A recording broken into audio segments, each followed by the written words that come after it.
Hello guys.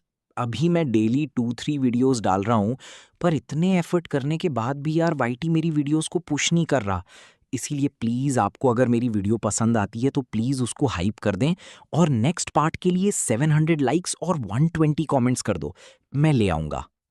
मेरे बगल में बैठी हुई वो लड़की काम के दौरान खौफ से कांपते हुए अपनी जगह पर खड़ी हो गई और एकदम धीमी आवाज में मुझसे बोली, अगर तुम ऐसे ही करते रहे तो मैं टीचर को बता दूंगी। हान जियोक्सी ने अपना भौकाल दिखाते हुए बहुत जोर से और घमंड में हंसकर कहा कि जा जाकर बता दे टीचर को, किसको परवाह है।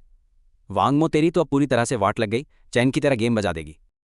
लिन नैया की आंखों में मेरे लिए बस मजाक था। वो बोला, ओ ए नीच चोर, क्या तू इतना नल्ला है कि एक किताब भी नहीं खरीद सकता। उसने किताब को हाथों में उठाया और मेरे चेहरे के ठीक सामने लाकर घमंड में इधर उधर हवा के अंदर बहुत तेजी से लहराने लगा। मैंने इसे कल ही सड़क से खरीदा था। इसकी कीमत 3 युआन है। क्या तू इसके लिए भी लालची हो गया? तू सच में 2 कौड़ी का भिखारी है। सन्नाटे में जुयू अपनी जगह पर खड़ी होकर बोली, मो ने इसे नहीं चुराया है, मुझे ये किताब मिली थी, मैंने ही उसे ये टीचर को वापस देने बोला था। उसने अपनी आंखें सिकोड़ी और बोला, जुयू तू इस फट्टू पर तरस खा रही है, तुझे बहाने बनाने की कोई जरूरत नहीं है। चोर हमेशा चोर ही रहता है, जो चोरी नहीं करता वो कभी चोरी नहीं करता। इतनी भसड़ क्यों मचाना? मान लेते हैं कि जैसा तू कह रही है वैसा ही है और तुझे सच में ये किताब मिली थी, तो फिर तूने खुद जाकर इसे टीचर को क्यों नहीं दिया? जुयू गुस्से से पूरी तरह लाल हो गई थी। उसकी नजरें डर से एकदम पक्की हो गई थीं और बोली, मेरी सीट टीचर की डेस्क से बहुत दूर है, अगला पीरियड क्लास मीटिंग का ही है। मैंने बस सुविधा के लिए ऐसा किया था। अचानक लिन नैया की आवाज़ बहुत खौफनाक हो गई। जुयू, तेरी हिम्मत कैसे हुई मुझसे इस तरह बदतमीजी से बात करने की? क्या तू अपनी जिंदगी से परेशान हो गई है? क्लास की घंटी बज गई लेकिन क्लास टीचर नहीं आई। मॉनिटर ने आगे बढ़कर जुयू को रोकने की पूरी कोशिश की। लिन ने उसे इग्नोर किया और मुझे बहुत ही नीची नज़र से घूरते हुए बोला कि चैन की के साथ पंगा लेना तेरे लिए काफ़ी नहीं था, जो अब तू जुयू को भी फंसा रहा है। तू सच में बहुत बड़ा चालू इंसान है। लिन ने बहुत जोरों से मेरा हाथ पकड़ा और मुझे घसीटते हुए क्लासरूम से सीधा बाहर निकाल दिया। बाहर का पूरा दालान एकदम खाली पड़ा था। मैं क्लासरूम के पीछे वाले दरवाजे के पास दुबक कर बैठ गया। मेरी आंखों के सामने पूरा अंधेरा छा गया और मैंने आंखें बंद कर लीं। ताज़ा खून मेरे माथे से निकलकर मेरे गालों पर बहने लगा और फर्श पर टपक गया। हान जियाक्सी ने मेरी इस खराब हालत को देखा, उसकी आंखें लाल हो गईं और उसने मेरे सिर पर लात मारी। हान जियाक्सी, रुक जाओ, मैंने चैन की को यहाँ बुला लिया है। जू शूकिंग की कांपती हुई आवाज़ पूरे स्कूल की उस बड़ी सी बिल्डिंग में बहुत जोर से गूंज रही थी। हान जियाक्सी ने झटके से अपना सिर ऊपर उठाया और ठीक उसी समय उसकी नजरें चैन की उन ठंडी और खौफनाक काली आंखों से टकरा गईं। वो खौफ के मारे कुछ कदम पीछे हट गई। मैंने धीरे धीरे अपनी आंखें खोली। चैन की, तुम वापस आ गई। मैंने तुम्हारी शिकायत नहीं की थी। चैन युआन मेरे पास आया था, पर मैं बिल्कुल भी तैयार नहीं हुआ। मैं भी उसके पास कभी नहीं गया। मुझे पता है कि तुमने बहुत अच्छा किया, लेकिन तुम्हारी वजह से मुझ पर पनौती लग गई। मेरे सारे के सारे बनाए हुए प्लान एकदम खराब हो गए। बस थोड़ा सा ही बचा था, लगभग तुम्हारी ही वजह से वो सारे प्लान पूरी तरह से बर्बाद हो गए। मुझे तो लगता है कि चैन की का दिमाग सटक गया है। अगर वो शुरू में पागलों की तरह मुझे परेशान नहीं करती तो आज ये भसड़ कभी नहीं मचती। चैन की मेरे कान के पास आई और धीरे से बोली, तुम्हारे जैसी रुकावटों को तो मार देना चाहिए। मैंने उसकी तरफ बिना किसी परवाह के देखा। मेरी आंखें पूरी तरह से खाली थीं। वो तुम्हें भी मेरे साथ उस नर्क में नीचे घसीट कर ले जाएगा। चैन की ने हल्के से मेरे चेहरे को थपथपाया और एक एक शब्द साफ साफ बोलते हुए कहा कि मैं तो पहले से ही नर्क में हूं। फिर वो उठी और सीधे क्लास में वापस चली गई। वो बस मुझे और सबक सिखाने ही वाले थे कि जू श्यूकिंग दौड़कर मुझे बचाने आ गई। तुम लोग ये सब क्या कर रहे हो? उसका खून बह रहा है, क्या तुम उसे जान से मारना चाहते हो? उसे अपने घाव पर पट्टी बंधवाने के लिए जल्दी से अस्पताल ले जाने की जरूरत है। जू श्यूकिंग, क्या तू 4 स्टार ग्रुप के खिलाफ जाना चाहती है? क्या तुझे सच में लगता है कि हम तेरा भी गेम बजा देंगे और तुझे पूरी तरह से खत्म कर देंगे?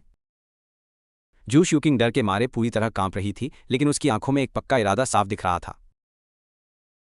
4 स्टार ग्रुप लाई परिवार का है और चाचा लिन उस 4 स्टार ग्रुप के सिर्फ एक मामूली से कर्मचारी हैं। क्या तुझे लगता है कि 4 स्टार ग्रुप तुम्हारे जैसे कर्मचारियों के लिए किसी इंसान की जिंदगी को एकदम 2 कौड़ी का समझेगा? या फिर ये सिर्फ इसलिए है क्योंकि मैंने अपने दोस्त को बचाया कि तुम चाहते हो कि तुम्हारे माता पिता मेरे पिता को निशाना बनाएं? अगर तुम ऐसा करना चाहते हो तो ठीक है, जाकर कर लो। मुझे भी देखने दो कि क्या तुम्हारे माता पिता तुम्हारे बिना वजह भसड़ मचाने की वजह से मेरे पिता को निशाना बनाने के लिए आपस में हाथ मिलाएंगे। लिन नैया की आंखें गुस्से से फट गईं।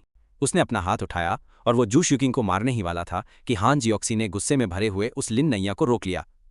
उनके पिता स्कूल के इन छोटे मोटे मामलों की वजह से कभी भी जू हुआगुओ से पंगा नहीं लेंगे। जू हुआगुओ सोने की खदानों को कंट्रोल करता है। भले ही वो लोग जू परिवार को नया पैसा कहते हों, पर वो जू परिवार के साथ काम करने से बच नहीं सकते। उन्हें तो अक्सर उनके साथ अच्छे रिश्ते भी बनाकर रखने पड़ते हैं। उन दोनों के जाने के बाद वो बहुत देर से गायब क्लास टीचर अचानक आ गई और बोली, जू किंग वांग को अस्पताल ले जाओ। वो डॉक्टर एक जवान पीएचडी की हुई महिला थी। उसने पूछा कि ये इतना बुरा कैसे हो गया? तुम तो अभी इतने छोटे हो, इसका तो तुम्हारे चेहरे पर पक्का एक निशान रह जाएगा। अस्पताल के उस बिस्तर पर मेरा चेहरा पूरी तरह से पीला पड़ चुका था। मेरा सिर पट्टियों से गोल गोल लिपटा हुआ था और मेरी आंखें थोड़ी लाल हो गई थीं। इस बार मैंने जू शूकिंग को अपने करीब आने से बिल्कुल नहीं रोका। हो सकता है कि मैंने जू यू को भी इस भसड़ में घसीट लिया हो। जो इंसान बहुत लंबे समय से अंधेरे में रहता है, वो भी कभी कभी रोशनी की एक किरण अंदर आने की दुआ करता है। दोपहर के खाने के समय मैंने अपना फ़ोन उठाया। नए मैसेज 99 से ज़्यादा दिखा रहे थे। मैं ये जी के बारे में सोच रहा था। मैंने जल्दी से अपना फ़ोन खोला और उसकी चैट पर टैप किया। उसने लिखा था, नुओ नुओ, मुझे तुम्हारी बहुत याद आ रही है। नुओ नुओ, क्या तुम अभी बहुत ज़्यादा बिजी हो? क्या तुम मुझसे नाराज़ हो? आजकल मेरे घर में बहुत सारे नए लोचे हो रहे हैं। इसी वजह से मैंने पिछले कुछ दिनों में तुमसे ज़्यादा बात नहीं की। कुछ दिन पहले तो मुझे अपना फ़ोन छूने तक की परमिशन नहीं थी। मुझे किसी और का फ़ोन मांगना पड़ा था। स्क्रीन पर भरे हुए उन मैसेज को देखकर मैं खुद को मुस्कुराने से नहीं रोक पाया। मैंने लिखा, मैं नाराज़ नहीं हूँ, मुझे चोट लग गई थी, इसलिए अस्पताल जाना पड़ा। क्या हुआ? क्या किसी ने तुम्हें परेशान किया है? मैं उन्हें सबक सिखाने में तुम्हारी मदद करूंगी। क्या तुम सच में इतनी खुखार हो? थोड़ा शांत रहना ही बेहतर होता है। ये जी ने बहुत देर तक सोचा और फिर जवाब देने से पहले थोड़ी हिचकिचाई और बोली, मैं धीरे धीरे बदल जाऊंगी। नुओ नुओ, मैं सच में तुमसे मिलने का बेसब्री से इंतजार कर रही हूँ। मैंने कहा। मैं अपने फ़ोन को गले लगाकर मुस्कुराने लगा। डिब्बे में रखा खाना लगभग अछूता ही था। जू शुकिंग ने अपना खाना खत्म किया और खाने के बाद उसने वो डिब्बा सीधा कचरे में फेंक दिया। उसने अपना सिर घुमाया और इत्तेफाक से एक प्यार में पड़े हुए लड़के की वो प्यारी सी मुस्कान देख ली। तुम प्यार में पड़े इंसान की तरह क्यों मुस्कुरा रहे हो? कहीं तुम सच में प्यार में तो नहीं पड़ गए ना? मैंने एकदम बेबाकी से जवाब दिया। हम बस एक दूसरे को पसंद करते हैं। मैं कॉलेज से पहले किसी भी रिश्ते में नहीं आऊंगा। जू शुकिंग बिस्तर के बगल वाली कुर्सी पर बैठ गई और थोड़ी उदास लग रही थी। नुओ नुओ, क्या तुमने कभी भी बदला लेने के बारे में सोचा है? हाँ, मैंने पागलों की तरह इसके बारे में बहुत सोचा है, लेकिन इंसान को सच्चाई को मानना ही पड़ता है। मैंने ज़बरदस्ती एक कड़वी मुस्कान दी। तो अगर तुम्हें सच में बाद में कभी बदला लेने का मौका मिले और तुम उन्हें बचाने वाली ताकतों को तबाह कर सको, तो मैं तो एक झटके में उनका गेम बजा दूंगा। क्या तुम बदला लोगे? मैंने कहा। मैं लूंगा। मेरी आवाज़ एकदम शांत थी, लेकिन मेरी आंखों में ऐसा पक्का इरादा दिख रहा था जो पहले कभी नहीं था। स्कूल के डॉक्टर ने घर जाने से पहले शाम 6 बजे तक मुझे अपनी निगरानी में ही रखा और जू शूकिंग को उसका बटलर 5:30 बजे ही ले गया था। सर्दियां एकदम पास आ रही थीं।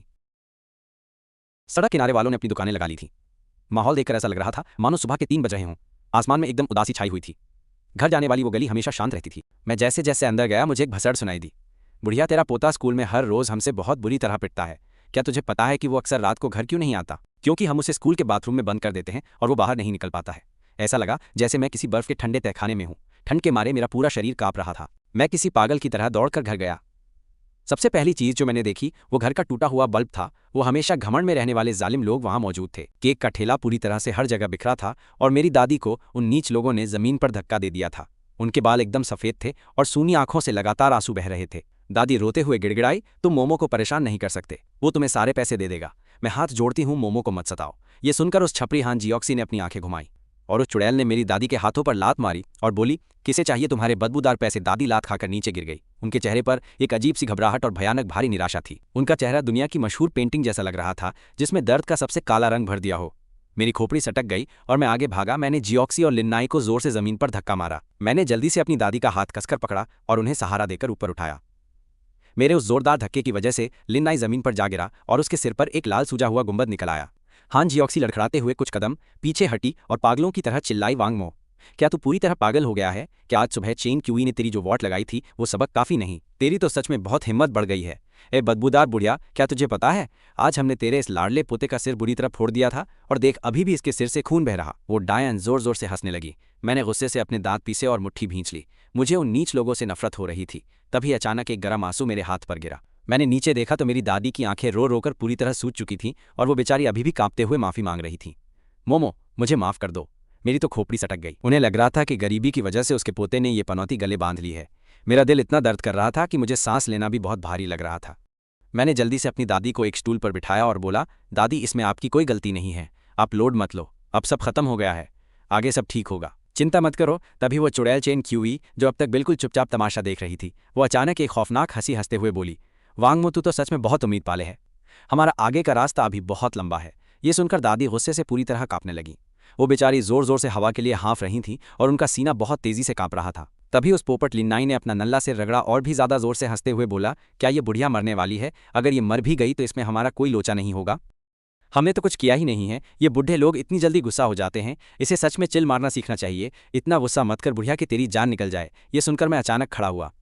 मैंने जमीन पर पड़ा बेलन उठाया और बिना सोचे समझे लिन नाई के सिर पर दे मारा और चिल्लाया, क्या ये गर्व की बात है जो तू नीच गैरकानूनी चीजों के बारे में बकवास कर रहा है? तू इन बातों पर शेख ही बघार रहा है। लिन नाई, तुम लोग सच में असली शैतान हो और तुम सब मरने के लायक हो। ये सब तुम्हारी वजह से हुआ मोमो, मेरी दादी लड़खड़ाते हुए उठी। वो अपने इस गुस्से से पागल पोते को रोकना चाहती थी, लेकिन उनके सामने सिर्फ एक खत्म न होने वाला अंधेरा था। उन्हें कुछ दिखाई नहीं दे रहा था। उन्होंने लाचारी और दर्द से अपना चेहरा ढक लिया। उन्हें किस्मत की इस नाइंसाफी पर बहुत गुस्सा आ रहा था। क्या ये सारी सज़ा उनके खुद के हिस्से में नहीं आ सकती थी? आखिर उनके इतने अच्छे पोते को इन खौफनाक चीज़ों से क्यों गुजरना पड़ रहा था?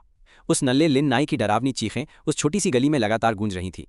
उसके उस गहरे घाव से ताज़ा खून किसी फव्वारे की तरह तेजी से बाहर बह रहा था। वहां मौजूद हर कोई सुन्न था। किसी ने सपने में नहीं सोचा था कि वांग मो वापस लड़ने की हिम्मत करेगा। तुम लोग जल्दी आओ और इस पागल को पकड़ो, ये मुझे मार डालेगा। मैं बस आज बुरी तरह पिटकर मरने ही वाला हूं। मैं सच में आज बुरी तरह पिटकर मर जाऊंगा। हान जियोक्सी होश में आई और उसने वांग मो को पीछे खींचने की कोशिश की। वो कमजोर और दुबला पतला लड़का।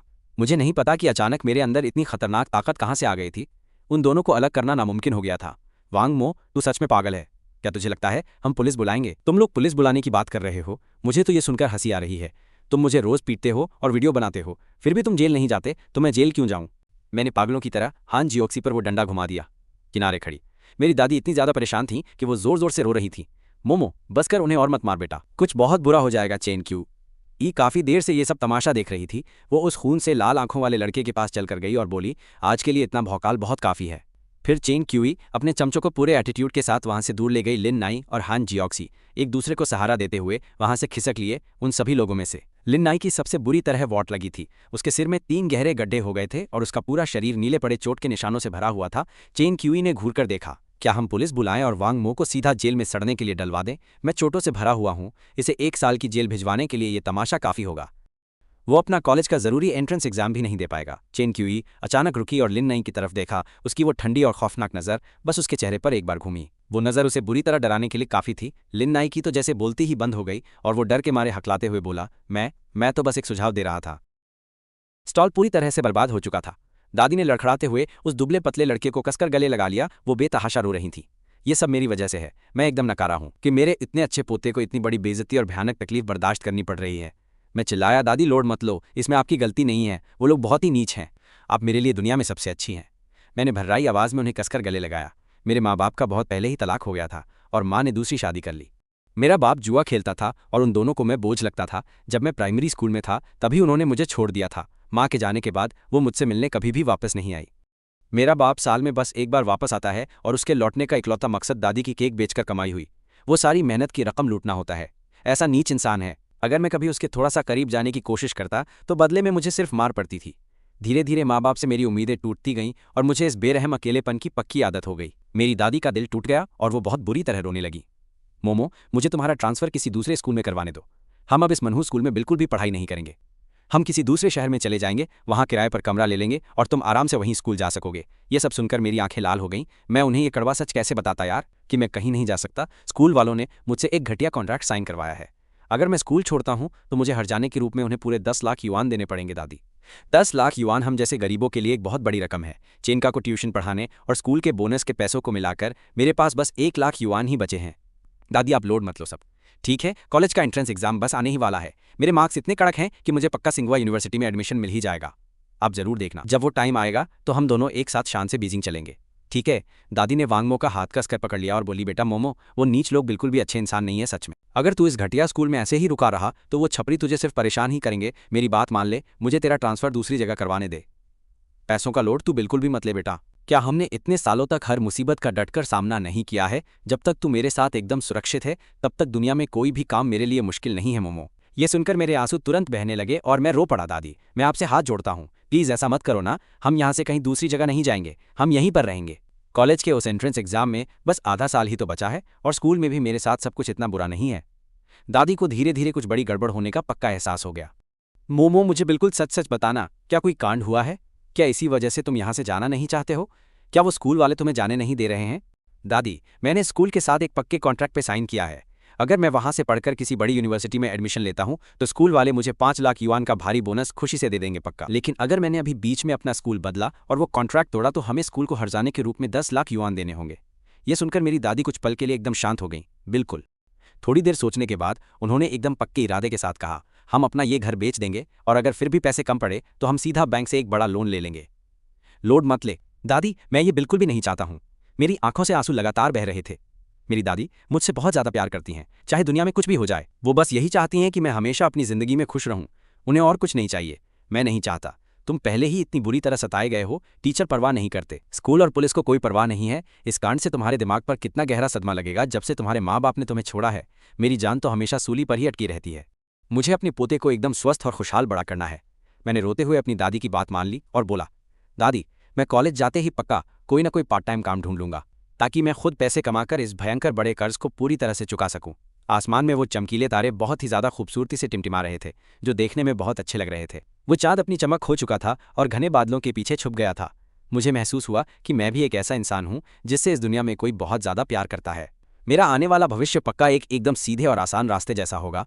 दिसंबर में जब मेरी दादी ने पैसे जुगाड़ लिए तो वो सीधा उस विदेशी भाषा वाली यूनिवर्सिटी के प्रिंसिपल से मिलने चली गई। वो प्रिंसिपल के ऑफिस में एक सांप की खाल वाले थैले को कसकर पकड़े बैठी थी। प्रिंसिपल बोला, मिसेज, जो शायद आपको असली माजरा नहीं पता, जिस बच्चे ने इस एग्रीमेंट पर साइन किया है उसे कोई भी दूसरा स्कूल कभी भी एडमिशन नहीं देगा। ये सुनकर दादी अपनी लाठी के सहारे झटके से खड़ी हो गई और गुस्से में बोली, आप मेरे पोते को स्कूल बदलने क्यों नहीं दे रहे हैं? तुम सच में कोई इंसान नहीं हो। तुम मेरे जैसी एक अंधी और बूढ़ी औरत पर अपना फालतू का रौब झाड़ रहे हो। तुम हमारे साथ ऐसा नीच और घटिया बर्ताव बिल्कुल भी नहीं कर सकते हो। ऐसा कौन सा कानून है जो कहता है कि मेरा पोता अपना स्कूल नहीं बदल सकता? प्रिंसिपल बोला, दादी जी थोड़ा चिल मारिए। अगर आप उसका नाम कटवाना चाहती है तो ये आराम से हो सकता है, लेकिन मैंने आपको इन सब लफड़ों के बारे में पहले ही अच्छे से बता दिया था। अगर कोई और स्कूल वांगमो को नहीं लेगा और आप वापस हमारे पास आएंगी तो हम भी उसे नहीं रखेंगे। वैसे भी अब कॉलेज के एंट्रेंस एग्जाम बहुत ज़्यादा करीब आ रहे हैं। आपको इसके बारे में ढंग से सोचना चाहिए। उस बेचारी बूढ़ी औरत की आंखें एकदम लाल थी और आंसुओं से पूरी तरह भरी थी। वो रोते हुए बोली, प्रिंसिपल साहब प्लीज़ हमारे मोमो का अच्छे से ख्याल रखना। सूरज ढल रहा था। मैं अपनी क्लास की आखिरी लाइन में खिड़की के पास बैठा हुआ था और मैंने अपनी दादी को वहां से जाते हुए देखा। उनका चमड़े का थैला बहुत भारी था और मुझे अंदर ही अंदर समझ आ गया कि मेरा स्कूल बदलने का प्लान बुरी तरह से फेल हो चुका है। ये लोग मुझे आसानी से नहीं छोड़ेंगे। स्कूल खत्म होने के बाद लिन नई और 2 लड़के गेट पर मेरा इंतजार कर रहे थे। मैंने जूजू किंग की तरफ देखा और उससे धीमी आवाज में बोला, तुम जल्दी घर भाग जाओ। अगर तुम मेरे साथ रुकी तो ये नल्ले तुम्हें भी परेशान करेंगे। तभी लिन नई ने अपने हाथ उठाए और ताली बजाते हुए बोला, वाह क्या बात है, कितना जिगरी दोस्त है। वांगमो, जब तूने मुझे मारा था तब तो तू बड़ा हवा में उड़ रहा था। ए हकलाने वाली लड़की, अगर तू अभी यहाँ से कल्टी नहीं मारी तो हम तुझे भी बहुत बुरी तरह से पीटेंगे। तभी चेंची ने हाथ हिलाया और तुरंत लोगों का एक झुंड मेरे पास आया और मुझे मेरी सीट से घसीटकर बाहर निकाल लिया। जूजू किंग ने डरकर जल्दी से मेरा हाथ पकड़ लिया। वो चिल्लाई, तुम इसे ऐसे जबरदस्ती नहीं ले जा सकते। तुम आखिर क्या बवाल करना चाहते हो? वांगमो, सच में तेरे अंदर बहुत चर्बी भर गई है। चेंची ने मुझे एकदम खुखार नजरों से घूरा। हमने तुझे यहाँ लाने के लिए भारी कीमत चुकाई है। क्या तुझे लगता है कि तू अपनी मर्जी से आ जा सकता है? ऐसा लगता है कि हमने तुझे अभी तक तेरी औकात नहीं दिखाई है। मैंने चेंची की तरफ देखा और बहुत ही मिन्नतें करते हुए बोला, प्लीज़ जूजू किंग को घर जाने दो। उस लड़की ने मेरी तरफ एकदम पक्के इरादे वाली नज़रों से देखा और कहा, मोमो तुम्हें इसके सामने गिड़गिड़ाने की क्या ज़रूरत है? क्या ये हमारी जान ले लेगी? चेंची की नज़रें अचानक तेज़ हो गई। स्कूल के नीचे 2 वैन खड़ी थी। उसने हमें डिग्गी में ठूस दिया। वो आगे वाली सीट पर बैठी और उसने फ़ोन खोलकर अपने आशिक को आसमान की फ़ोटो भेजते हुए मैसेज किया कि आज का ये शानदार आसमान सच में कितना ज़्यादा प्यारा और खूबसूरत लग रहा है ना। डिग्गी के अंदर मैं उस भयंकर अंधेरे में दुबक कर बैठा हुआ था। मैंने अपनी आंखें बंद की और एक धारदार ब्लेड को छुआ। मैंने अपना होंठ काटा और अपनी कलाई को बहुत जोर से काट लिया। मेरी कलाई से ताज़ा खून तेज़ी से बहने लगा। मैंने अपनी कलाई को डिग्गी की दरार के पास कसकर दबा दिया। वो एकदम लाल खून उस दरार से होता हुआ डिग्गी के बाहर बहने लगा था। इस दलदल में मेरा अकेले फंसना काफ़ी है।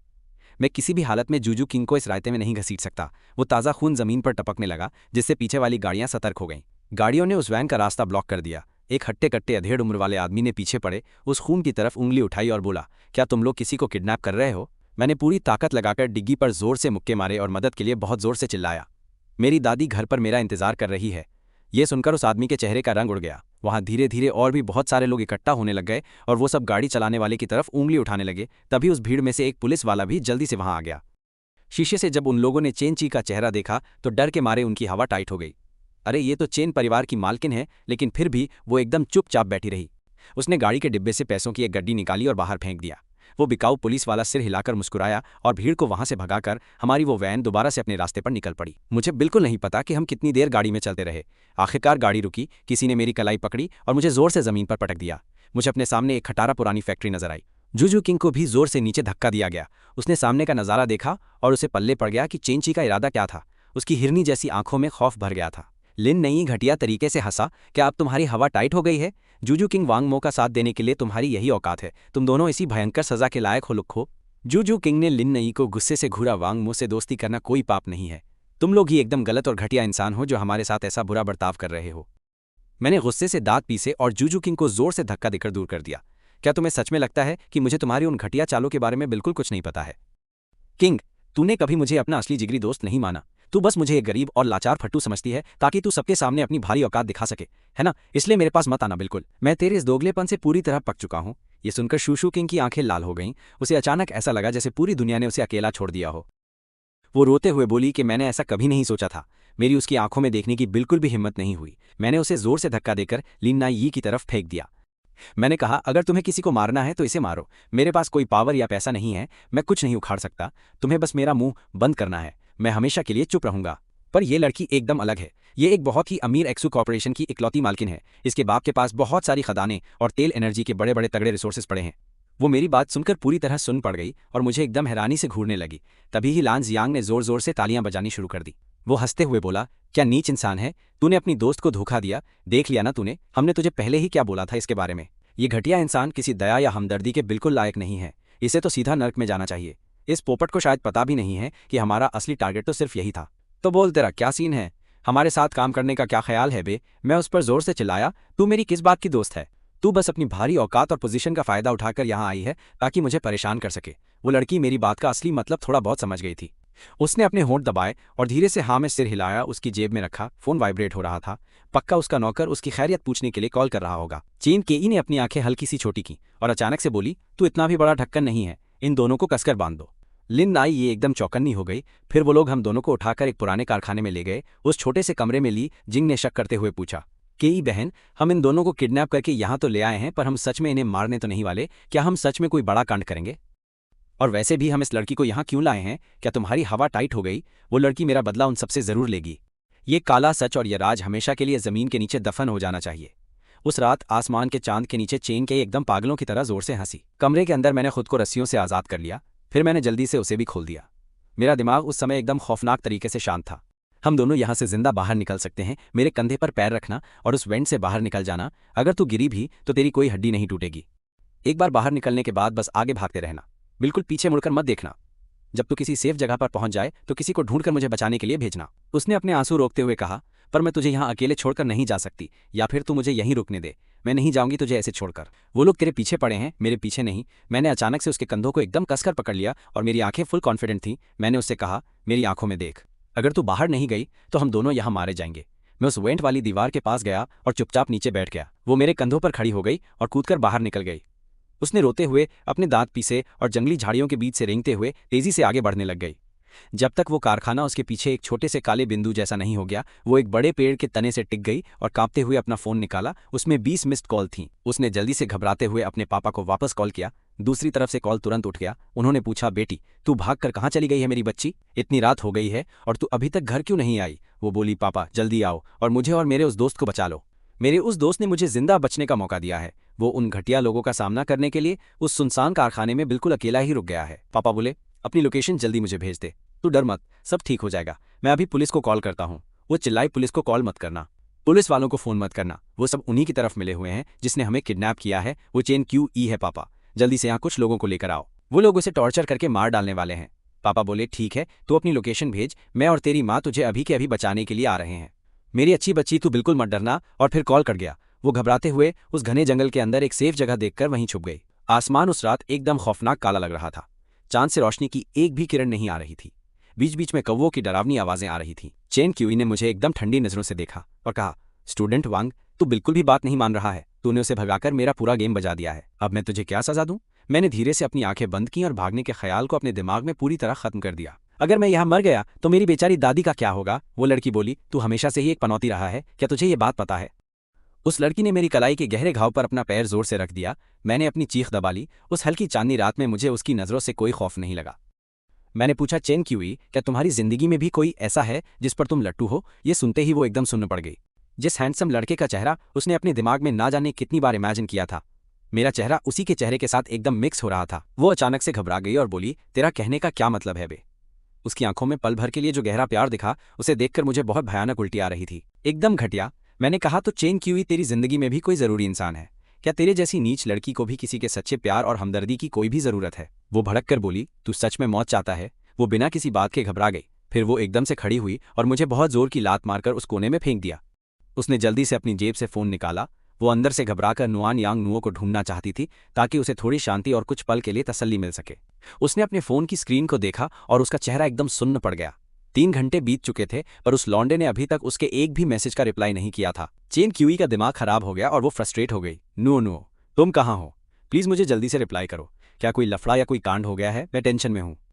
हान जियाक्सी एक सहमी हुई सी लड़की को घसीटते हुए वहां आई और बोली, केई बहन, हम उस शूशू किंग को पकड़कर वापस ले आए हैं। हमारा कैमरा भी एकदम रेडी है। क्या आप हमारे साथ ये सब देखना चाहोगी? वो चिल्लाई पतली गली से निकल। उसकी आवाज़ बहुत ही ठंडी थी और वो अपना आपा खो चुकी थी। मैं डरकर कोने में दुबक गया था। लिन नाई यी ने जबरदस्ती कुछ नीली गोलियां मेरे मुंह में ठूस दी। उस वेंट से आती हुई तेज चांदनी रात की रोशनी में मुझे नशे और हैल्यूसिनेशन की वजह से मुझे एक लड़की चांदनी से बनी सफेद और चमकीली टाइलों पर एकदम बेसुध और बुरी तरह मायूस होकर गिरती हुई दिखाई दे रही थी। अपनी आंखें बंद करते ही मुझे उनके घटिया ताने सुनाई दिए। इस पोपट की तो लॉटरी लग गई यार, ये सब कितना मजेदार है। हाँ, मैं बाद में केई बहन से पूछूंगी कि इस वीडियो को कब डालना है। मेरा फोन कोने में गिरा हुआ था और उस पर लगातार नए मैसेज आ रहे थे। क्या नो अपनी पढ़ाई में इतना बिजी हो गया है कि वो मुझे भूल गया है? कोई बात नहीं, तुम बिजी रह सकते हो। वो मेरे मैसेज का पक्का वेट कर रहा होगा।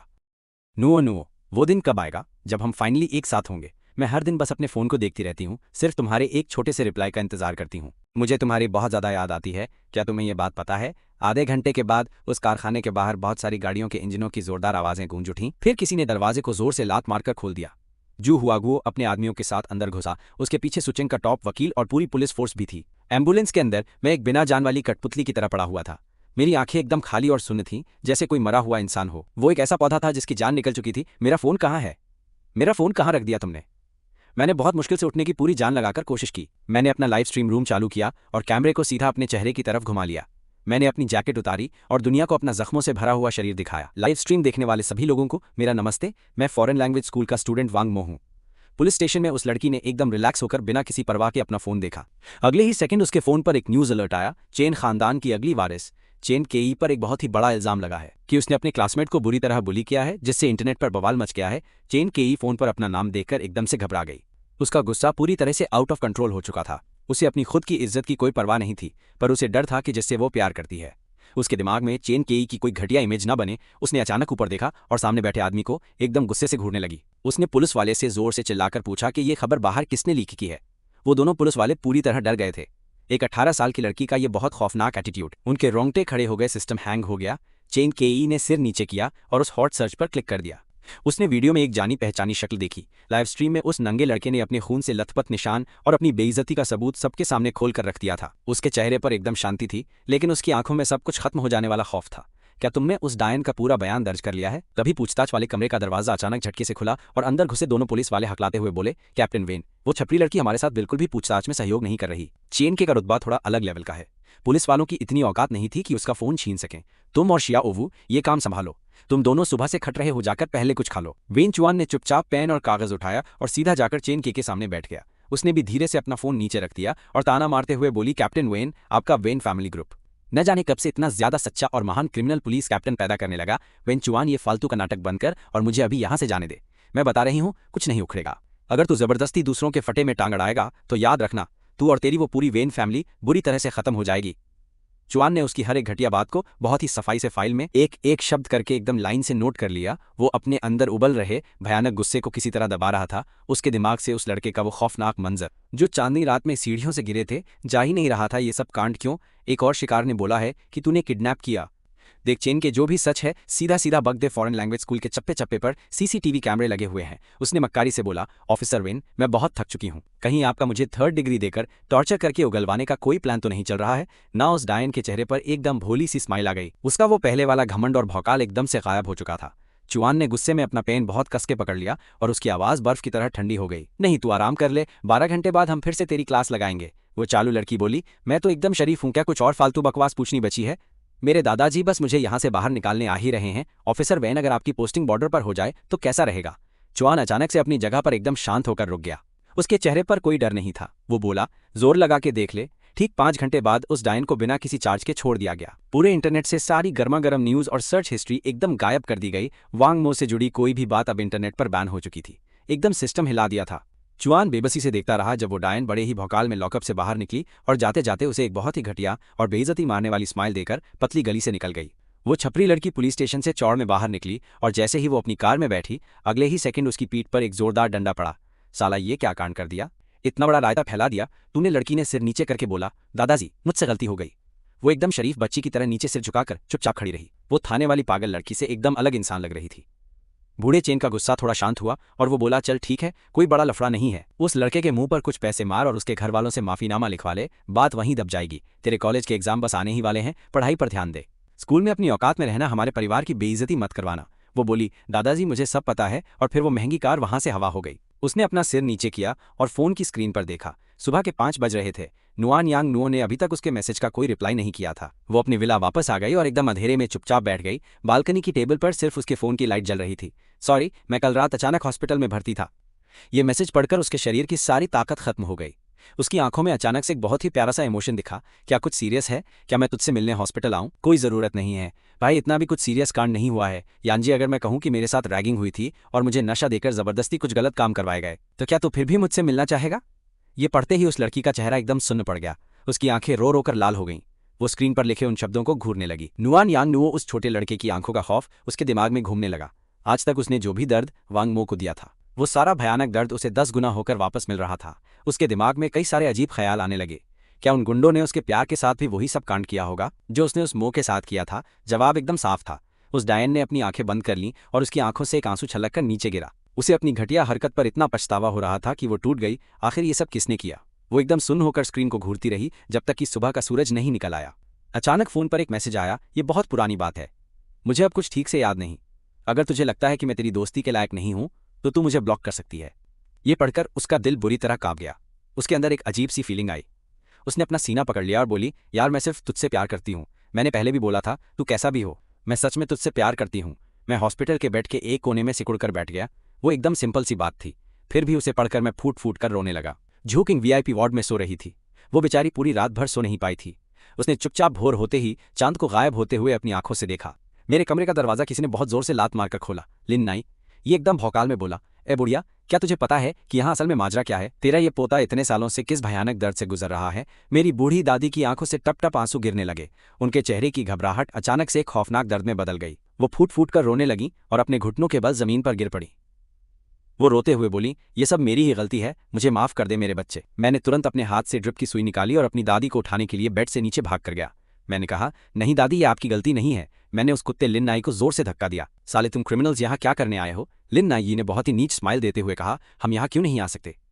एक क्लासमेट के साथ इतना बड़ा हादसा हुआ है तो जाहिर सी बात है हम मिलने तो आएंगे ही। मैंने चिल्लाकर बोला, निकल जा यहाँ से साले, ये मत सोचना कि अगर पुलिस ने तुझे छोड़ दिया तो तू कुछ भी कर लेगा। पूरी जिंदगी तू ऐसे ही दादागिरी करेगा। लिन नाई अपनी उंगली से अपने बालों से खेलते हुए बोला, किस्मत से हम अपनी पूरी जिंदगी ऐसे ही मजे से जो चाहे वो कर सकते हैं। कोई हमारा कुछ नहीं बिगाड़ सकता। मिस्टर लिन, ये हॉस्पिटल का एक वार्ड है। दरवाजे के बाहर से एक बहुत ही कड़क और भारी आदमी की आवाज आई।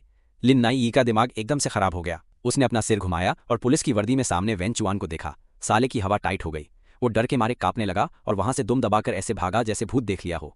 वेन चुआन के हाथ में गेंदे के फूलों का एक छोटा सा प्यारा सा गुलदस्ता था। उसने वो फूल टेबल पर रखे और नीचे झुककर मेरी बूढ़ी दादी को सहारा देकर हॉस्पिटल के बेड के पास ले गया और उन्हें प्यार से सोफे पर बैठा दिया। मैंने हाथ जोड़कर बोला, आपका बहुत बहुत शुक्रिया। ऑफिसर वेन चुआन ने अपना सिर घुमाया और मुझे देखा। मैं धूप में हॉस्पिटल के कपड़े पहने बैठा था। मेरी आंखों में कभी हार न मानने वाला एक अजीब सा जुनून और हिम्मत थी।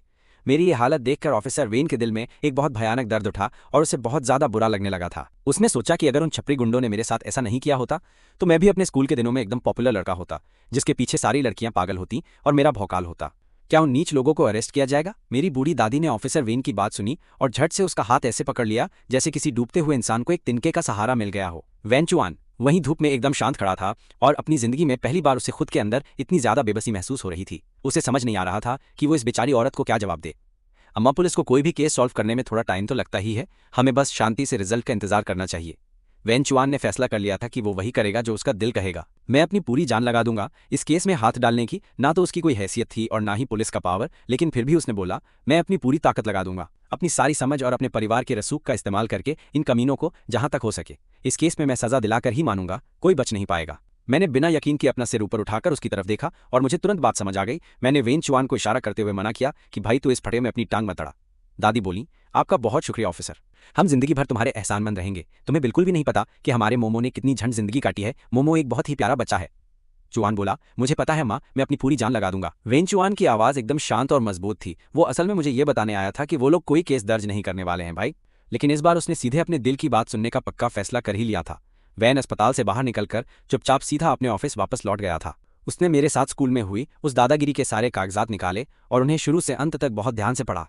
तभी अचानक उसके दिमाग में एक बहुत ही तगड़ा और खतरनाक सा विचार आ गया था। ठीक 3 दिन बाद लिन ग्रुप के उस रईसजादे लिन नाई यी द्वारा अपने एक सहपाठी को पूरे 5 साल तक परेशान करने की बुरी खबर सर्च रैंकिंग में एकदम सबसे ऊपर पहुंच गई थी। सर्च रैंकिंग में लगभग 2 घंटे का एक बहुत लंबा वीडियो मौजूद था, जिसमें उसके द्वारा मुझे बुरी तरह परेशान करने की हर एक छोटी बारीकी एकदम साफ साफ दिखाई दे रही थी। बड़े प्लेटफॉर्म्स ने उस वीडियो को हटाने की पूरी कोशिश की, लेकिन उन्हें पता चला कि वो वीडियो किसी खतरनाक वायरस की तरह है, जो हटाए जाने के बाद भी इंटरनेट पर बहुत तेजी से वापस आ रहा था। उन बड़े प्लेटफॉर्म्स की घेराबंदी के बीच इसने इंटरनेट का इस्तेमाल करने वाले सभी आम लोगों की बागी सोच को बहुत ही सफलतापूर्वक भड़काने का तगड़ा काम कर दिया था।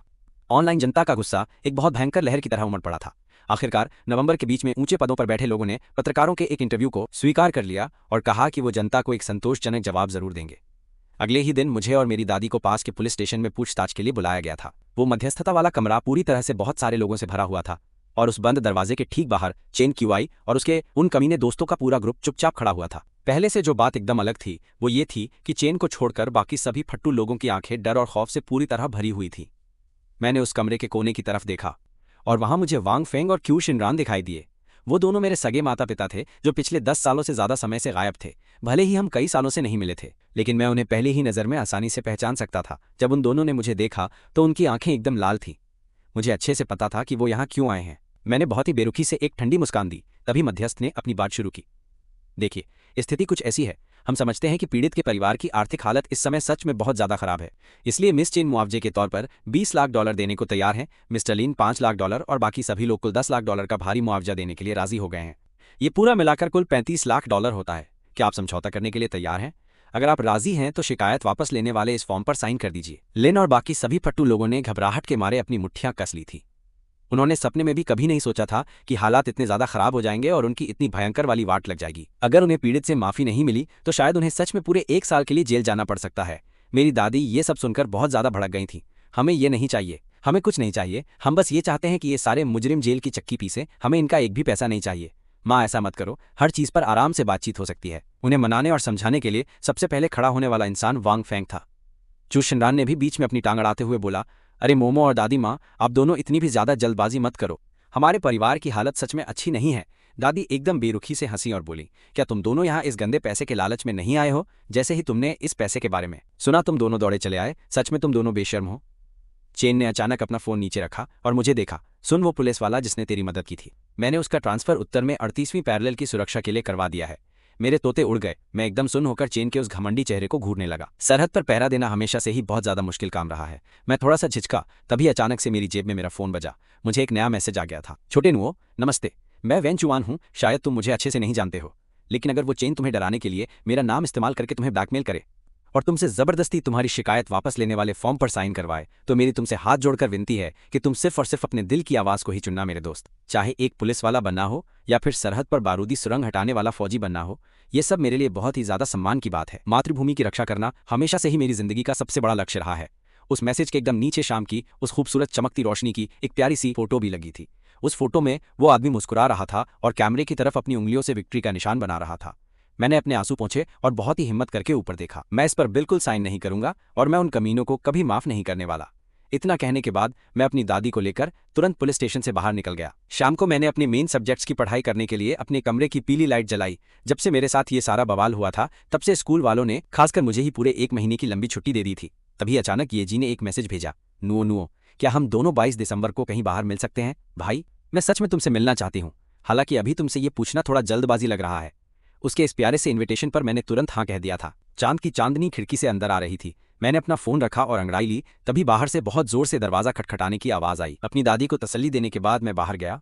चेन के ठीक बगल में चू शिनरान खड़ी थी और उसके पीछे काले चश्मे पहने हुए 1 दर्जन से भी ज्यादा लंबे और खूंखार बॉडीगार्ड्स खड़े हुए थे। मुझे देखते ही वो औरत धड़ाम से अपने घुटनों के बल जमीन पर गिर पड़ी थी और रोते हुए बोली, मोमो मेरी जान, प्लीज किसी भी तरह अपने उस छोटे भाई की जान बचा लो। तुम्हारे छोटे भाई को भयंकर वाला ब्लड कैंसर हो गया है और उसे बोन मैरो ट्रांसप्लांट की सख्त जरूरत है। तुम तो जानते हो ना कि बोन मैरो ट्रांसप्लांट में कितना ज्यादा पैसा खर्च होता है।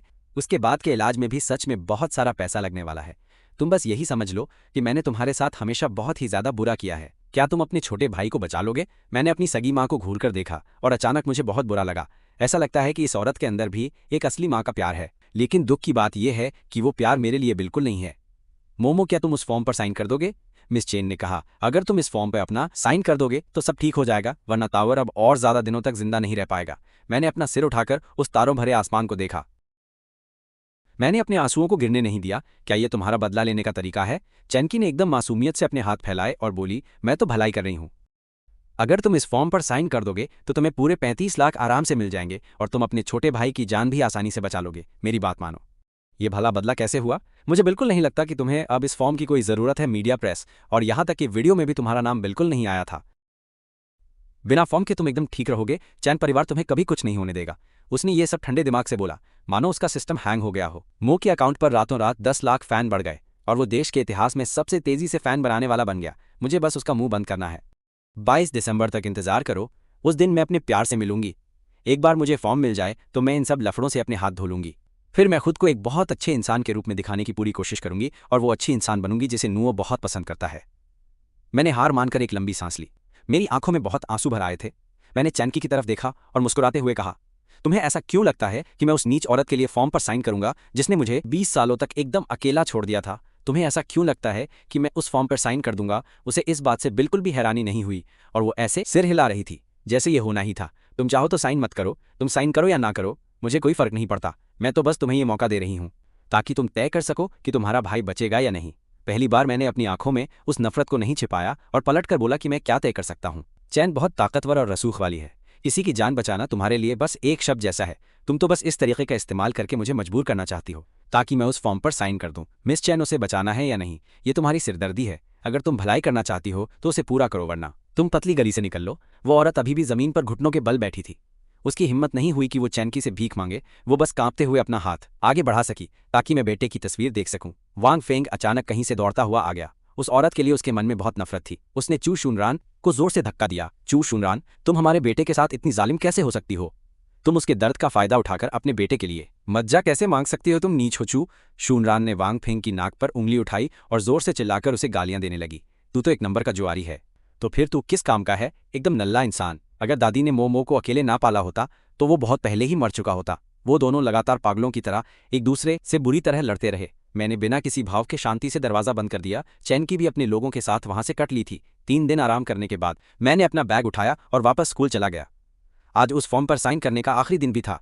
जैसे ही मैंने अपनी क्लास में कदम रखा, लिन नई की वो मजाक उड़ाने वाली बहुत गंदी आवाज जोर से गूंज उठी। पिछली बार जू शूकिंग के साथ क्या तुमने अपनी जिंदगी के सबसे अच्छे मजे लूटे थे? तुझे 35 लाख देना ही बहुत बड़ी बात है, फट्टू इंसान। तुझे क्या लगता है कि तेरी औकात क्या है? 2 कौड़ी के नल्ले इंसान। मेरे हाथ में पेन एक पल के लिए रुक गया, पर मैंने उसकी बात पर कोई ध्यान नहीं दिया और अपना काम चुपचाप करता रहा। जू शूकिंग अब स्कूल में बिल्कुल नहीं थी। तभी डेस्क पर एक बहुत जोर की आवाज हुई और क्लास के सबका ध्यान अचानक उसी तरफ चला गया। जू यू एकदम सीधी खड़ी हो गई। उसने लिन नई की आंखों में सीधा देखा। मैंने जिंदगी में कभी नहीं सोचा था कि मेरे बगल में ऐसा शैतान बैठा है। मुझे इस बात का आज और भी ज्यादा गहरा पछतावा है कि मैं खुद उस शैतान के साथियों में से एक थी। हर बार जब मैं चुप रही, हर बार जब मैंने फट्टू हरकत की, वो वांग मो के लिए क्रूरता थी। इस बार मैं अपनी पुरानी फट्टू हरकतों का प्रायश्चित करने के लिए खड़ी हूँ। लिन नई सिर्फ एक शैतान ही दूसरों के दर्द में ऐसे मजे लूटता है। लिन नई इतना गुस्सा हो गया था कि उसकी आंखें एकदम फट गई थीं। जूयू, तू खुद को समझती क्या है? मैं तुझे एक हाथ से पूरी तरह कुचल सकता हूँ। क्या तू भी मेरे निशाने पर आना चाहती है? क्या तेरा भी दिमाग सटक गया है? बता दे मुझे, मैं तुझे भी अच्छे से देख लूंगा, फट्टू कहीं की। अगले ही पल क्लास मॉनिटर हु युआन भी खड़ी हो गई। क्लासमेट लिन, मुझे भी अपने निशाने पर ले लो, मुझे भी निशाने पर ले लो, मुझे भी अपने निशाने पर ले लो। क्लास में एक के बाद एक बहुत सी आवाजें गूंजने लगीं। मेरी आंखों में अनजाने में ही बहुत आंसू भर आए थे। मैं क्लास में रोना नहीं चाहता था, पर मेरी भावनाएं कंट्रोल से बाहर हो गई थी। मैं अपने दिल की उस फीलिंग को शब्दों में नहीं बता सकता था, लेकिन मेरी जो भी थोड़ी बहुत शिकायतें थीं वो सब हवा में एकदम गायब हो गई थी। लिन नई पूरी क्लास के सामने एकदम सुन्न होकर खड़ा था। वो हक्का बक्का रह गया था कि ये कैसे हो गया। क्या पहले ये सब मिलकर वांग मो को अपना निशाना नहीं बनाते थे? वो जो नीची जाति का इंसान था। इस बार स्कूल खत्म होने के बाद क्लास के बच्चों ने अपने बैग पैक करने की स्पीड कम कर दी थी। जब तक कि मैं क्लासरूम से बाहर नहीं निकल गया, बाकी सब एक एक करके वहां से निकल गए। अभी भी हल्की बारिश हो रही थी। मैं भीगते हुए सड़क पर आराम चल रहा था। मैं उस डामर वाली सड़क पर पानी उछालते हुए चल रहा था। मैंने उस हलचल वाली सड़क और टूटे फूटे घरों वाले इलाके के बीच के चौराहे पर एक जानी पहचानी सी शक्ल देखी। वो लड़की और उसके पिता बारिश में पूरी तरह भीग रहे थे। उन दोनों को दर्जनों बॉडीगार्ड्स ने घेर रखा था। मैं बस स्टॉप पर उनकी तरफ अपनी पीठ करके एकदम शांति से चुपचाप बैठ गया। मैं चैनकी का सामना बिल्कुल नहीं करना चाहता था। मैं बस उनके जाने का इंतजार करना चाहता था ताकि मैं अपने घर जा सकूं। वो बुढ़ा चैनकी आखिरकार बीमार पड़ ही गया। मुझे मजा आ गया। डॉक्टर ने कहा है कि अब वो नहीं बचेगा। मैंने वसीयत पहले ही फाड़ दी है चैनकी। अब देखते हैं कि तू कितना भौकाल दिखा सकती है। मेरी बेटी अंदाजा लगा कि अब मैं तेरे साथ कैसा सलूक करने वाला हूं। मैं खड़ा हो गया और किसी दुकान में बैठने की सोचने लगा। अमीरों के राज, मुझे एक शब्द नहीं सुनना था। मैंने अपना छाता पकड़ा और जाने वाला था कि अचानक बारिश तेज हो गई। मैंने एक कदम पीछे लिया और वापस बस स्टॉप में दुबक गया। मेरे पीछे से चैन की आवाज़ लगातार आ रही थी, मुझे मार डालो और क्या ही हो सकता है। नहीं, मैं तुझे इतनी आसानी से बिल्कुल नहीं मारूंगा। चैन की, मैं तुझे तड़पाना चाहता हूं। मैं तुझे इतना तड़पाऊंगा कि तू खुद अपनी मौत की भीख मांगेगी। तूने मेरे बेटे को मारा है। तूने मेरे और रान रान के इकलौते बेटे को जान से मार डाला। चैन युआन ने अपना एक छाता पकड़ रखा था, पर वो अपने हमेशा वाले शरीफ रूप में नहीं था, बल्कि वो एक ऐसे पागल इंसान की तरह लग रहा था जिसका दिमाग सटक गया हो। उसका चेहरा एकदम खौफनाक था और वो चैन की को ऐसे देख रहा था जैसे किसी दुश्मन को देख रहा हो। चैन की हंसी, मैंने तेरे बेटे को बहुत पहले ही तड़पा कर मरवा दिया था। उसने ये बात आसानी से कही कि चैन युआन के पागलपन को एकदम इग्नोर कर दिया। चैन युआन इतना गुस्सा था कि उसकी आंखें लाल हो गई थीं। इसे पकड़ लो। पर किसी भी बॉडीगार्ड की जगह से हिलने की हिम्मत नहीं हुई। चैन की ने मजाक उड़ाते हुए एक मुस्कान दी और फिर सड़क किनारे खड़ी उस काली कार की तरफ चल दी। जनता के भारी गुस्से के बीच लिन नई और 2 लोगों को 1 साल की जेल की सजा सुनाई गई थी और नाबालिगों को छोड़ दिया गया था। इतनी हल्की सजा ने सबका खराब कर दिया था, लेकिन सारे फैसले कानून के हिसाब से हुए थे। जनता का गुस्सा चाहे कितना बड़ा क्यों ना हो, वो मामला वहीं खत्म हुआ। मैंने ऐप बंद किया और वीटॉक खोला। येजी की फोटो ग्रे हो गई थी। उसका आखिरी रिप्लाई 10 दिन पहले आया था। स्कूल में उस तूफान के बाद से चैन की ने क्लास आना बंद कर दिया। मैंने जूयू से सुना कि चैन युआन एक कदम आगे है और अब वो चैन ग्रुप का अस्थायी चेयरमैन है। चैन के को चैन युआन ने मौत के मुंह तक तपाया था और आखिर में उसके नाना किन यू ने उसे बचा लिया। जू यू ने यह भी बताया कि चैन की के नाना किन यू रहस्यमयी हैं। वो साफ तौर बस एक आम इंसान है, इसलिए किसी को नहीं पता कि उन्हें चैन की को चैन परिवार से बचाने की ताकत कहाँ से मिली। मुझे कुछ महसूस नहीं हुआ। मुझे बस लगा कि जो जैसा करता है उसे वैसा ही भरना पड़ता है। आसमान में एकदम कोहरा छाया हुआ था। सर्दियों के इस मौसम में आसमान देर से साफ हो रहा था। आज रविवार का दिन है। मैंने अस्पताल इसलिए किसी को नहीं पता कि उन्हें चैन की को चैन परिवार से बचाने की ताकत कहाँ से मिली। मुझे कुछ महसूस नहीं हुआ। मुझे लगा कि जो जैसा करता है उसे वैसा ही भरना पड़ता है। आसमान में एकदम कोहरा छाया हुआ था। सर्दियों के इस मौसम में आसमान देर से साफ हो रहा था। आज रविवार का दिन है। मैंने रेने अस्पताल जाने के लिए एक मोटी जैकेट पहनी थी। मैं अस्पताल के उस कमरे के बाहर रुका और कांच की खिड़की से अंदर की तरफ देखने लगा। वो एकदम कमजोर सा छोटा लड़का अस्पताल के उस बिस्तर पर लेटा हुआ था। उसकी खराब हालत देखकर मेरा दिल बहुत भारी हो गया था। मैं बस बाहर खड़ा होकर उसे देखता रहा, क्योंकि मैं उसके लिए और कुछ भी नहीं कर सकता था। वो लड़का बहुत गहरी नींद में सो रहा था और मैं बस उसके लिए दुआ कर रहा था। उस खूबसूरत औरत की पुरानी चमक अब पूरी तरह से गायब हो चुकी थी। उसके बाल बिखरे थे और आंखें लाल थी। वो रोकर बोली, ताओ एर, तुम मेरे खून हो तो मैच क्यों नहीं हुआ? माँ, तुम बिल्कुल भी मत रो। अगर मैं मर भी गया तो क्या मैं एक पवित्र रक्षक आत्मा बन जाऊंगा और साया बनकर हमेशा तुम्हारे साथ ही रहकर तुम्हारी रक्षा करूंगा। तुम लोड मत ले माँ। माँ, तुम मुझे ऊपर बहुत सारी चॉकलेट भेजना, बिल्कुल मत भूलना। उस छोटे से बच्चे ने दर्द में भी एक झूठी और प्यारी मुस्कान के साथ अपनी माँ का हाथ कसकर पकड़े रखा। बच्चा बोला, माँ, मुझे बहुत तेज भूख लगी है, क्या तुम मुझे नाश्ता दिला दोगी? मैं चुपके से हॉल के आखिर में चला गया और खिड़की के बाहर का नज़ारा देखने का नाटक करने लगा। मैंने उस औरत के जल्दी से कमरे से बाहर निकलने का इंतजार किया और फिर मैं अंदर गया। बड़े भैया, क्या आप यहाँ खास मुझसे मिलने के लिए ही आए हो? उस छोटे बच्चे की एकदम साफ आंखें जंगल के बीच बहने वाली एक शांत और जिंदगी से भरी नदी की तरह गहरी और पारदर्शी थी। मैंने अपनी जेब से एक चॉकलेट बार बाहर निकाली और उस बार को उस बच्चे के तकिए के पास रख दिया। वो बोला, थैंक यू बड़े भैया, मेरा नाम चेन ताओ है। फिर उसने वो चॉकलेट बार अपने छोटे हाथों में उठाई। मेरी जैसी दिखने वाली उसकी आंखों में एक सच्ची और मासूम खुशी चमक रही थी। पता चलता था कि उसके माँ बाप उससे बहुत प्यार करते हैं। ये तुम्हारा गिफ्ट है। मैं दिल से दुआ करता हूँ कि तुम एक बहुत ही लंबी और बेहतरीन जिंदगी जियो और हमेशा हर एक दिन तुम्हारी जिंदगी में ढेर सारी खुशियां ही रहें। उस छोटे बच्चे ने अपने तकिए के ठीक नीचे से एक बहुत ही शानदार लाल रंग का डब्बा बाहर निकाला। उस डब्बे के अंदर एक चमकता हुआ एकदम असली सोने का लॉकेट रखा हुआ था। ये देखकर मैं तो वहीं सुन पड़ गया। मुझे अचानक से बहुत जोर से रोने का मन किया। चू जियानरान सच में एक बहुत ही ज्यादा भयंकर और घटिया औरत है। इतनी नीच औरत का इतना प्यारा और एकदम अच्छा बेटा कैसे हो सकता है? ये गिफ्ट सच में बहुत कीमती है। मैं इसे बिल्कुल भी एक्सेप्ट नहीं कर सकता। वो बोला, मैंने तुम्हारे लिए इसे खरीदने के वास्ते काफी लंबे समय तक अपनी पॉकेट मनी बचाई थी। ये तुम्हारे 18वें जन्मदिन के लिए था, लेकिन अब मैं उस दिन का और इंतजार नहीं कर सकता हूँ। क्या तुम मेरे जन्मदिन पर मुझे फूलों का एक प्यारा सा गुलदस्ता दे सकते हो? मैं उस फरिश्ते की मासूमियत को बिल्कुल भी मना नहीं कर पाया भैया। मैंने उस प्यारे से सोने के लॉकेट को अपनी जेब में रखा और फिर बोन मैरो टेस्ट करवाने के लिए एक नर्स को ढूंढने उस कमरे से बाहर आ गया। उस टेस्ट का रिजल्ट बहुत ही जल्दी आ गया। वो हाई रेजोल्यूशन वाला टेस्ट एकदम सक्सेसफुल रहा और हमारा बोन मैरो मैच हो गया। मैं चिंताओं को डोनेट कर सकता हूँ, लेकिन 15 जनवरी से पहले मुझे अपना वजन 60 किलो तक बढ़ाना होगा, तभी मैं ये डोनेट कर पाऊंगा। मैं उस नर्स के पीछे पीछे वापस उसी हॉस्पिटल वाले कमरे के दरवाजे तक आ गया। चू जियानरान अब तक वापस आ चुकी थी। मैं अंदर जाए बिना ही दरवाजे पर रुक गया। नर्स ने उसे वो अच्छी खबर सुनाई जिसे सुनकर चू जियानरान खुशी के मारे बहुत जोर से रोने लगी। उसने हॉस्पिटल के बिस्तर पर बैठे अपने बेटे को गले लगाया और चुपचाप सिसकने लगी। उसकी बाहों में लिपटे उस छोटे लड़के की नजरें सीधे दरवाजे पर ही टिकी थी। मैं दरवाजे के पीछे वाले अंधेरे कोने में छुप गया। मैं दूसरों की खुशियों को चुपके से ताकने वाले उस इंसान जैसा था जो सिर्फ एक बंजर रेगिस्तान में ही भटक सकता था। माँ, क्या बोन मैरो डोनेट करने में दर्द होता है? हाँ होता है, इसलिए हमें उनका शुक्रिया करना चाहिए। उस डोनेट करने वाले ने तुम्हें एक एकदम नई जिंदगी दी है। भविष्य में हमारे ताओएर को भी बड़ा होकर बिल्कुल उनके ही जैसा एक बहुत दयालु और अच्छा इंसान बनना होगा। ठीक है, बच्चा बोला। माँ, मुझे असल में सब पता है।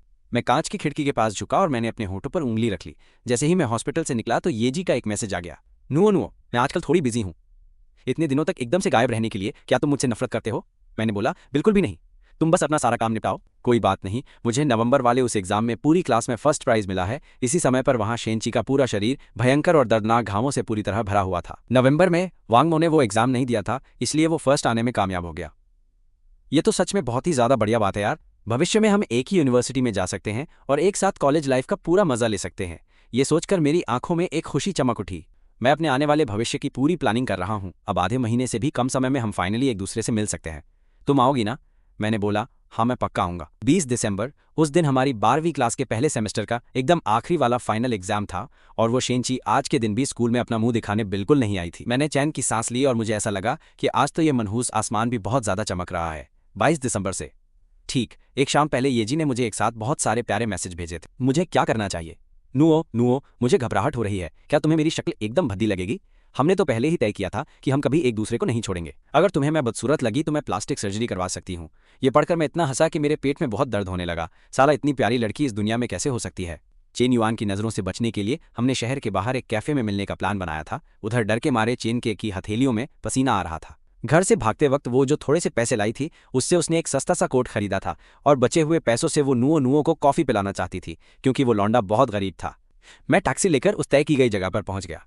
इस सूखे मौसम में उस परछाई के वो रंग सर्दियों की सबसे ज्यादा खूबसूरत चीज लग रहे थे यार।